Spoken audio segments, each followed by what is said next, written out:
دا صیفیان متصوفه دي. ډاګی بابا جی رحمه الله ورته متصوفه وایي. صیفیان دي قسم وکړي چې ډاګی بابا د دوی خلاف وکنه.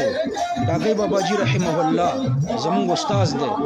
اول د سیف الرحمن پیر صاحب مریدو، یو څو ورځې مریدو چې بیا د حالات ولیدل نو بیا به فرمایل چې ما د سره اقاله کړې ده او سخت خلاف. نو ډاګی بابا چې کوم صیفیت پریښی دی نو تاسو دا چړیان مړیانې ولې نه پرېږدئ. ډاګی بابا ورته متصوفه په غلطه وایي. عبدالعلی دیوبندي د افغانستان د اسلامي امارت مفتی اعظم دی.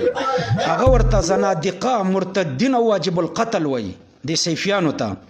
مفتی فرید رحمه الله ورته متصوفه په غلطه وایي. شیخ حسن جان شهید رحمه الله صیفیانو ته غلط وایي، بدعتیان ورته وایي. د اکوړي مشایخ ورته غلط وایي. د سرحد د مدرسې مشایخ ورته غلط وایي.